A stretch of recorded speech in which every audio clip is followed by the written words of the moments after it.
All right, so I'm gonna go to work on these blades a little bit because they are just completely powdery, you know, like as in lead paint powder. So I'm gonna try to see if a little polish will help that. Wow, this wing is bent pretty good. That would be why the vibration.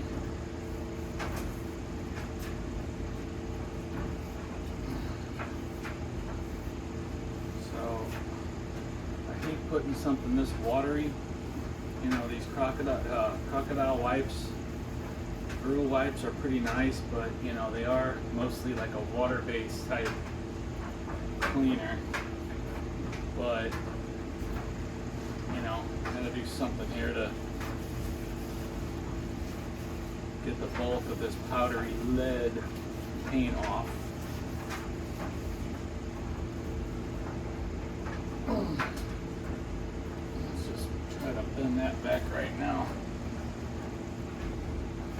But wow, I'm amazed at how nice they look. Yeah, you can see from where I'm holding it in back. So let's get another wipe here.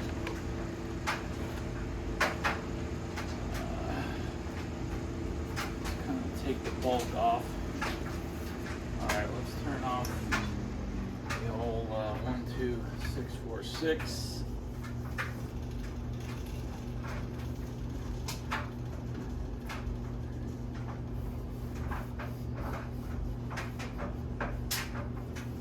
Just going to initially do this with the blade mounted. The hub is pretty rusty. So, I mean, you know, ultimately this might need repainted, I don't know, but just gonna see what I can do because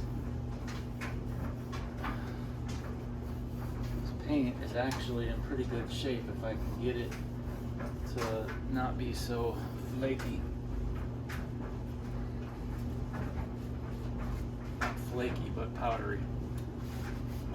You know, I don't want to be running this thing and putting the lead dust all through the air.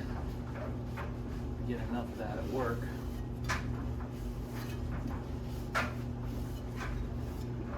Alright, so now, as much as I hate using Blue Magic on this, I kind of feel like I don't have much choice. Could use Mother's, but I don't know, the Mother's doesn't really seems like it leaves more of a white haze too. Yeah, just not out of Blue Magic here. Gotta have another bottle somewhere. Alright, so very quickly.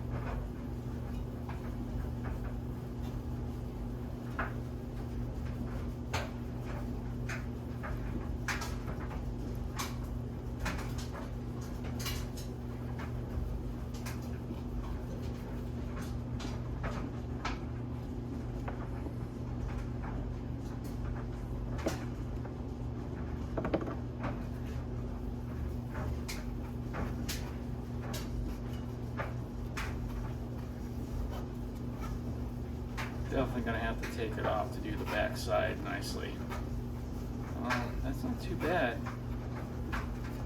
So, I gotta say, it's not bad at all.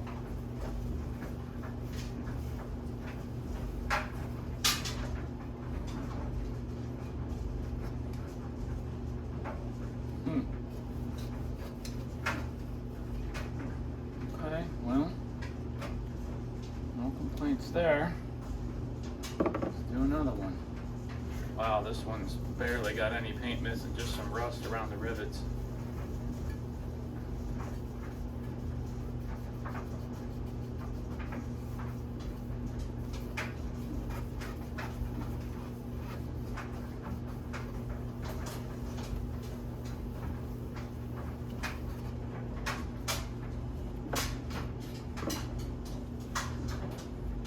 I am pretty tickled that these blades are this nice. Like I said in my initial video, I thought the blades were you know, it's hard to tell in the photos. They almost look like they were just sort of like oxidized raw aluminum.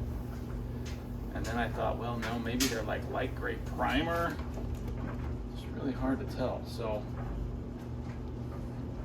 yeah, I use this with some Mother's Cleaner's wax, so it's kind of got that on it, but that's all right. Ultimately, these should get wax, maybe, in addition to the polish. Although the polish leaves, you know, a nice protection on there too. Blue Magic. I mean, if I can just get that, you know, sort of nasty powdery crap to stay away, I don't know if the polish is going to be enough to kind of do that.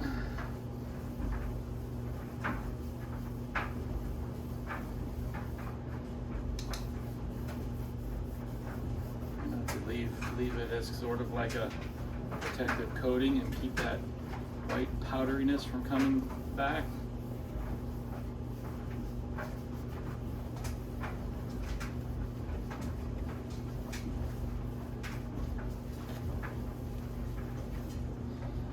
Yeah, this paint is actually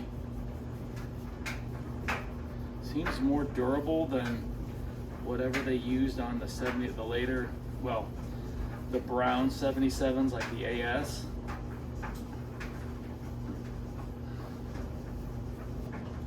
Yeah, this is you know, just a heavy lead paint. You know, don't know if there's any white lead primer under it. Probably not on the blades. Possibly on the possibly on the body, but I don't know. Alright, I can live with that. Hell yeah.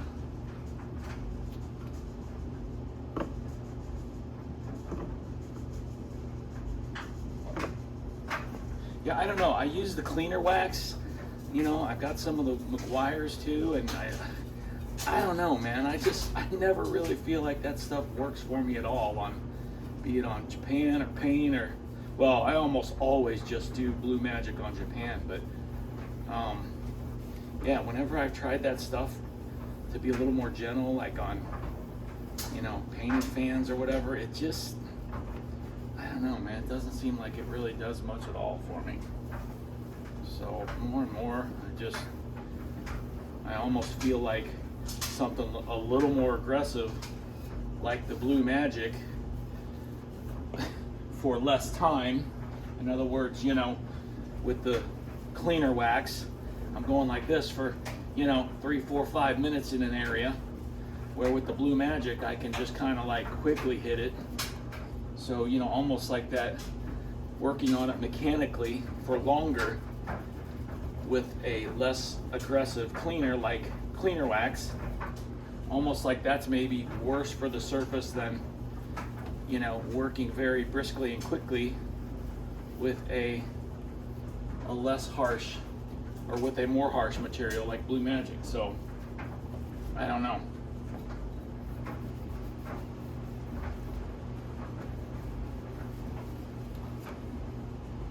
Okay, I can live with that.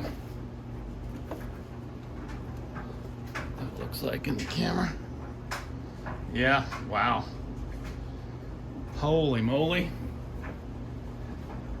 I gotta do that to the back and the hub. See if I can get in here with the hub a little bit.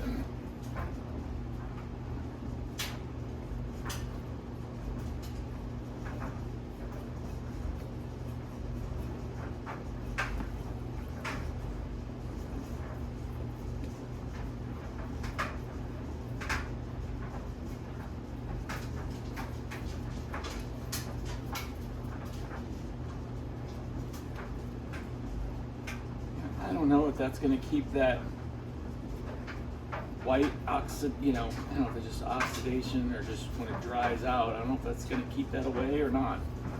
You know, I probably won't use this fan too much. I mean, even if I go through it, this is going to be a little bit more of just a fan to have on display and in the collection, etc.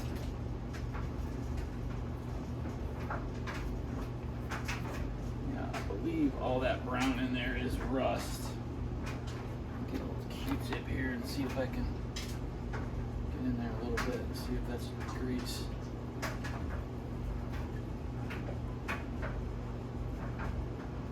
Yeah.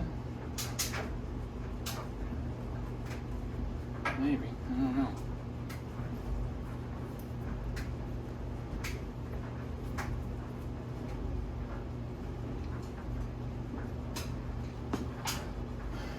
Okay, well, I bet she's gonna run better after I straighten that blade out.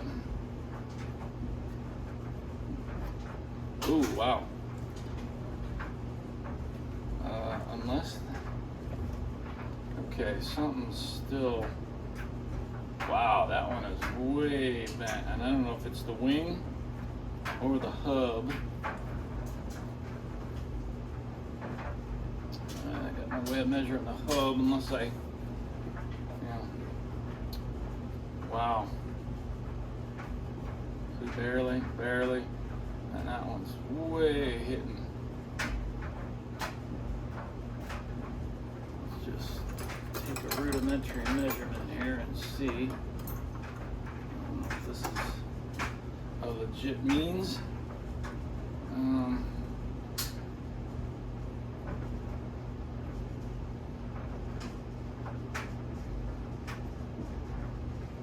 So let's see, we've got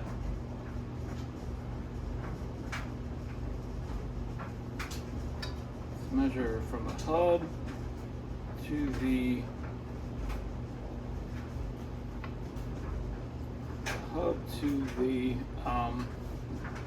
seam there between the front is like 2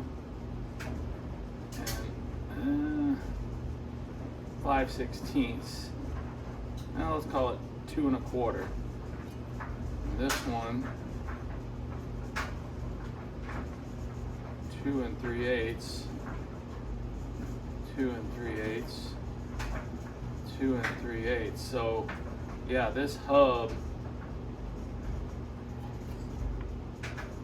Wait, what the heck?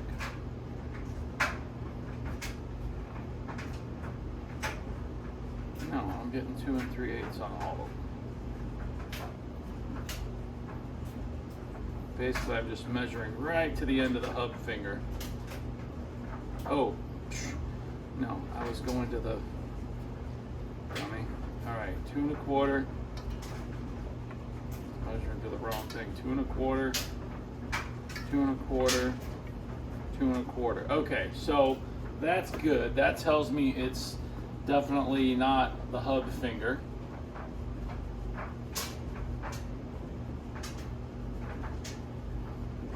Yeah, that one. And that's the bent one. So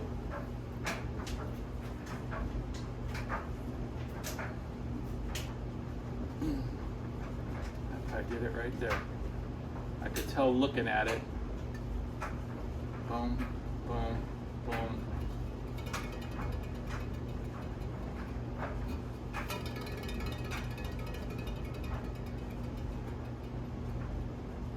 That's pretty good. That is pretty good. Let's run this thing again. I don't need the Variac. I'm still on 115 from the lever oscillator. I don't need my dim bulb tester anymore. So that's on high. I don't have the gauge on there, so I can't tell if it's wobbling, but that's definitely better.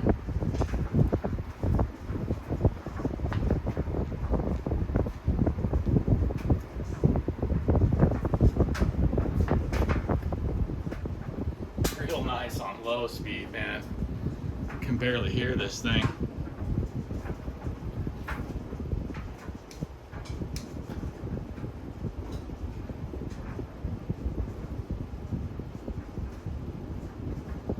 Not perfectly in balance, but for right now, I'd say that's pretty doggone good. Wow. Man, I wish wish I could get my finger in there while it's running and just hold something in there to polish it. Yeah, no, we got a little bump right here, but I mean, that's pretty doggone good, I would say.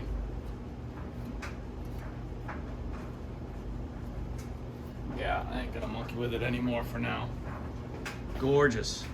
And then, so here is the cage.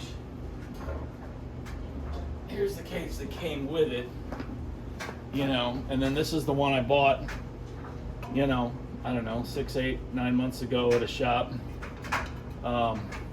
marked wire basket, you know, like for putting fruit in it or something. So probably gonna just try to clean that one up. You know, maybe I'll paint this one in the meantime. But for right now, that'll be the plan. I'm really not wanting to repaint this. I'd really like to have this be all original. Motor back, the bullet is cleaned up okay. This is all rust, so it's not gonna get any better than that. Most of this I think is grease. You know, you can clearly see looking at that that's grease, so hopefully I can clean that off without, you know, starting to eat away at the finish. You know, worst case scenario, I can take a bullet from, well, see, that's the problem. All my 77s are like too nice. I need a base, a pan for the base. And, you know, I really don't have any that I could steal from any of these. Even my 16-inch up there are too nice. So I do have this 7.9 up here. Whoop. But I don't know if that's I don't know if those are capacitors. I know the oh shoot, sorry.